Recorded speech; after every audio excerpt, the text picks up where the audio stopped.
Hi all, this is Anjali. Welcome to my channel and today is day 5 of our 100 days topper challenge. So आज हम questions practice करने जा रहे हैं जिसमें आप Python का output कैसे निकालते हैं उसके कुछ questions practice करेंगे, right? So these questions are very important. अगर आप ये पूरी series follow करते हैं, आपको आपके best marks score करने से कोई नहीं रोक सकता in your theory exam, right? Which is of 70 marks. Practical exam के लिए जो भी चाहिए उसकी गाइडेंस भी आपको साथ के साथ चैनल पे मिलेगी। तो फटाफट से चैनल को सब्सक्राइब कर लो अगर अभी तक नहीं किया है। It's all for free the whole series, right? So चलिए, ये जो क्वेश्चन आप देख रहे हैं ये मैंने पिछली वीडियो में मतलब डे 4 में आपको होमवर्क दिया था and now we are going to discuss the solution for this. अगर आपने वो वीडियो अभी नहीं देखी है and you want to still try it, so आप पॉज करके ट्राई कर सकते हैं and then match the answer with my answer. So यहाँ पर नेस्टेड लूप यूज हो रहा है। नेस्टेड लूप्स के क्वेश्चंस में काफी बच्चे थोड़े कंफ्यूज रहते हैं, बट एक चीज आप हमेशा याद रखेंगे कि नेस्टेड लूप में आउटर लूप जितनी बार चलता है, इनर लूप अपनी पूरी आइटरेशंस करता है। मतलब for each iteration of the outer loop, जितनी बार आपका आउटर लूप चलेगा, ठीक है, for each cycle of outer loop inner loop अपना पूरा वर्क करता है, पूरा का पूरा, राइट? जैसे इसमें हम पहले देख लेते हैं कि ए की वैल्यूज क्या क्या हो सकती है। तो यहाँ पर आपका ए 3 हो सकता है because this is start, this is stop and this is step. तो स्टार्ट हम कर रहे हैं 3 से, रुकना हमें 10 पे है बट स्टेप इज 3। तो पहला नंबर जो ए में आएगा वो 3 होगा, दूसरा नंबर जो ए में आएगा वो 6 होगा, तीसरा नंबर जो आएगा वो 9 होगा। नेक्स्ट स्टेप के बाद 12 बनता है पर 12 10 से बाहर है, तो that means outer loop is going to work for 3 times. तो पहले आपने अपनी वर्किंग में देख लिया कि भाई ए में 3 आएगा, फिर 6 आएगा, फिर 9 आएगा। अब जब ए में 3 होगा तो ये लूप कैसे चलेगा? For be in range 1 a 2, that means 1 3 2, that means कि बी 1 से शुरू हो रहा है, 3 जा रहा है और स्टेप है 2 का। तो 1 प्लस 2 अगर हम करते हैं तो 3 आता है। सो 3 को हम नहीं लेंगे क्योंकि एंडिंग इंडेक्स कभी भी आपके आइटरेशन में काउंट नहीं होता। इस वाले साइकिल के लिए बी सिर्फ एक ही बार चलेगा 1 के लिए। नेक्स्ट टाइम जब हम इसमें आएंगे तो ये बन जाएगा 1 6 2, that means it will work for 1, it will work for 3, it will work for 5 as well. तो बी की वैल्यू 1 भी होगी, 3 भी होगी, 5 भी होगी। जब ये 9 हो जाएगा तो ये बन जाएगा 1 9 2, दैट मीन्स बी की वैल्यू 1 3 5 और 7 होगी, राइट? पर अब अंदर हो क्या रहा है? अंदर हम प्रिंट कर रहे हैं बी को। So we are printing B. तो जब पहली बार लूप चल रहा था तो सिर्फ बी ही प्रिंट हो रहा था, that means 1 is printed. End is equal to space का मतलब क्या है कि इसके पीछे स्पेस आ जाएगा। फिर जब इस लूप से बाहर आएंगे तो प्रिंट खाली है, मतलब you have to go to the next line. Next line पे जाएंगे, फिर 1 प्रिंट होगा दोबारा से क्योंकि बी की वैल्यू 1 है। फिर आपका जो बी है वो 3 होगा, सेम लाइन पे प्रिंट होगा बिकॉज एंड स्पेस। फिर आपके पास 5 प्रिंट हो जाएगा। So all these numbers are printed on the same line. So it will print 1 3 5, right? उसके बाद नेक्स्ट लाइन पे आ जाएगा इस प्रिंट की वजह से, और फिर आपका लूप चल रहा है 1 3 5 7 के लिए, 9 को वो इंक्लूड नहीं करेगा। So it will be 1 3 5 7. So this is going to be the output of your code. So ये जो है पैटर्न, ये आपका आउटपुट आएगा। So it's 1 1 3 5 1 3 5 7. So that's how nested loop work, right? I hope ये समझ आ गया आपको। एंड नेक्स्ट क्वेश्चन जो है हमारे पास, इसमें वो कह रहा है find the output of the following. अब x 10 है, y है, सॉरी 5 है, for i in range x minus 1 into 2, ठीक है? बहुत लोग इसमें क्या गलती करते हैं, ठीक है? क्या गलती करते हैं? वो क्या करते हैं, 10 माइनस 5 पहले कर देते हैं। सो 10 माइनस 5 हो गया 5, 5 इंटू 2 हो गया 10, और वो लूप चला देते हैं। लूप चलाकर क्या कर देते हैं, वो इसको प्रिंट करा देते हैं 10 टाइम्स, है ना, 0 से लेकर 9 तक। बट एक्चुअली में ऐसा नहीं हो रहा है। आपके पास जब कैलकुलेशन हो रही है तो आपकी स्टेटमेंट बन रही है ये। इस स्टेटमेंट के अकॉर्डिंगली अरिथमेटिक ऑपरेटर्स में मल्टीप्लिकेशन जो है वो पहले सॉल्व होती है। सो मल्टीप्लिकेशन जो है वो पहले सॉल्व होती है। ये बन जाएगा 10 माइनस 10, 10 माइनस 10 इज 0। सो ये लूप चलेगा ही नहीं। So there will be no output printed on the screen.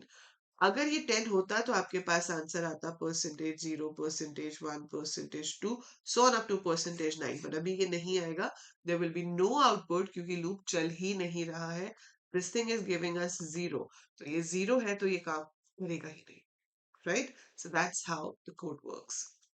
Find the output generated by the following code. X में है 1, Y में है 2, C है 0. While C is less than length of X. Length of X is what? 3. So ये बन गया 3. ठीक है. C 0 है, less than 3 है, fine. अंदर आए X C और Y C को प्रिंट कर दिया. X 0 पे क्या है? O. Y 0 पे क्या है? T. स्पेस अपने आप बाय डिफॉल्ट आता है जब हम कॉमा देते हैं. दैट्स द डिफॉल्ट सेपरेटर है ना. तो X 0 Y 0 प्रिंट हो गया. C प्लस 1 हुआ तो C की वैल्यू 1 हो जाएगी. 1 लेस देन 3 है. Yes. So it will print N W. Then 2 हो जाएगा. It will print EO. 3 होगा. खत्म हो जाएगा. So that's it. This is your output of the code. Simple है ना. सो बहुत ध्यान से करना है. सिंपल कोड होते हैं. जरूरी नहीं कि हर कोड मुश्किल ही हो, but just check it properly and do it accordingly. Find the output generated by the following code. Again we have nested loop for I in range. तो सबसे पहले हम देखेंगे कि I में क्या क्या हो सकता है. स्टार्ट हम कर रहे हैं -1 से. स्टॉप करना है 7 पे. इंक्रीज हो रहा है 2 से. -1 plus 2 is 1. 1 plus 2 is 3. 3 plus 2 is 5. 5 plus 2 is 7, but 7 हम लेंगे नहीं. So it's -1, 1, 3, 5. ठीक है. अब for j in range 3, ये तो हर बार फिक्स्ड है. j in range 3 का मतलब है कि 0, 1, 2 j में आएगा. इस आइट्रेशन में भी, इसमें भी, इसमें भी और इसमें भी. बिकॉज यहाँ पर तो कोई चेंज हो ही नहीं रहा. उसने चलना 3 बार ही है 0, 1, 2 के लिए. और हम प्रिंट करा रहे हैं ij को. सो -1 के साथ 0 प्रिंट होगा. -1 के साथ 1 प्रिंट होगा. -1 के साथ 2 प्रिंट होगा. Because I told you, for one iteration of the outer loop, inner loop completes all it's iteration. तो बाहर वाला लूप एक बार चलता है, उसके लिए अंदर वाला लूप अपना पूरा काम करता है. फिर बाहर वाला इंक्रीज होता है, फिर अंदर वाला अपना पूरा काम करता है. So that's how loops work. तो उसके अकॉर्डिंगली -1 के साथ 0, 1, 2 प्रिंट होंगे क्योंकि i कॉमा j को प्रिंट करा रहे हैं. फिर आपके पास हो जाएगा 1. 1 के साथ फिर से वही 0, 1, 2. फिर उसी के नीचे आ जाएगा. मैं यहाँ लिख रही हूँ बट आप सारा एक ही लाइन में लिखेंगे. फिर हो जाएगा 3, 0, 3, 1, 3, 2. फिर 5, 0, 5, 1, 5, 2. सो ये सारा एक के बाद एक नीचे लाइन में आता रहेगा क्योंकि प्रिंट है और print by default next line पे प्रिंट करता है. सो दैट्स व्हाई आपके पास ये 12 लाइंस जो है वो प्रिंट होंगी एक के बाद एक. And that will be your output of this code. Okay, now find output generated by the following code. So we have a string जिसके अंदर a a b b c c है. Count है 3. While true मतलब infinite loop है. तो वो break करके ही बाहर आएगा, अदरवाइज हम बाहर नहीं आ सकते. ठीक है. उसने चेक किया if string 0 is equal to a. हाँ, string 0 पे आपके पास a है. Yes, it's true. So string 0 has a. String is equal to string 2 colon. अब मैं string को ही override करा रही हूँ. And I'm taking string 2 colon. So 0, 1, 2. 2 यहाँ से है. तो मतलब अब स्ट्रिंग की जो न्यू वैल्यू है वो हो जाएगी BBC. ठीक है. स्ट्रिंग्स इम्यूटेबल होती हैं. तो ओरिजिनल स्ट्रिंग में चेंज नहीं हो रहा है, मतलब ओरिजिनल मेमोरी लोकेशन में चेंज नहीं हो रहा है. अलग मेमोरी एलोकेट हो रही है जहां पर ये वैल्यू स्टोर की जा रही है. BBC, ऑल्दो हम उसको सेम नाम से रेफर कर रहे हैं. So we have got BBC in the string. Elif है तो ना तो एलिफ में जाएगा ना एल्स में जाएगा क्योंकि पहली कंडीशन ट्रू है. सो अगर ये ट्रू है तो आगे की तो चेक ही नहीं होगी. ऊपर आ जाएंगे वापस लूप पे. While true. फिर अंदर आएगा, चेक करेगा कि क्या स्ट्रिंग 0 ए है. नहीं, स्ट्रिंग 0 पे तो बी है. False. Elif string -1 is equal to B. नहीं, वहां पे तो सी है. -1 पे तो सी है तो ये भी फॉल्स है. एल्स में आ गए. Count plus equal to 1. तो काउंट कितना था? 3. अब काउंट चेंज होकर कितना हो जाएगा? 4. अब ब्रेक हो जाएगा. ब्रेक मतलब लूप से बाहर आ गए. लूप से बाहर आ गए. प्रिंट स्ट्रिंग करेगा तो BBC will be printed. Count को प्रिंट करेंगे तो 4 will be printed. So that's your output. तो जरूरी नहीं होता कि हर आउटपुट की कोई सेंस बने, but you have to just work as per the steps. So जैसा कोड लिखा है उसको स्टेप बाय स्टेप चलाते जाओ और जो भी आउटपुट आपका आएगा वो आपको फाइनली बताना है. सो आपके पास ये आउटपुट आ रहा है. अब ये क्वेश्चन आपका होमवर्क है. तो हर वीडियो में आपको एक क्वेश्चन होमवर्क में दिया जाएगा जो नेक्स्ट वीडियो में स्टार्टिंग पे एक्सप्लेन किया जाएगा. So you will be getting the solution in the next video, but उससे पहले आप इसे खुद सॉल्व कीजिए and write the answers in the comments below.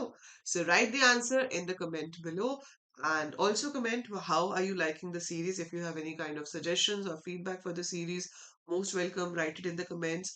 ठीक है। एंड अगर आपके पास कोई ऐसे क्वेश्चंस हैं जो मैंने यहाँ पे कवर नहीं किए हैं, या कैसे उस जैसे क्वेश्चंस मैंने कवर नहीं किए हैं, यू हैव अ डाउट, तो आप मुझे इंस्टाग्राम पे भेज सकते हैं, AEC underscore computer underscore education पे। So that's my insta handle, so AEC underscore computer underscore education, तो फॉलो भी कर लेना। और आप यहाँ पर मुझे अपने डाउट्स भी भेज सकते हो। अदरवाइज आप ऐप डाउनलोड कर सकते हो, उसमें चैट की ऑप्शन होती है, वहां पे भी आप मुझे पिक्चर्स की फॉर्म में डाउट्स भेज सकते हो। ठीक है, so do that and subscribe the channel, like the video, share it with as many students as you can, जिनके पास IPCS है या वो वैसे ही पाइथन सीखना चाहते हैं। So do share it and make it reach maximum number of people. That's it for this video. I'll see you in the next one. Till then, take very good care of yourself.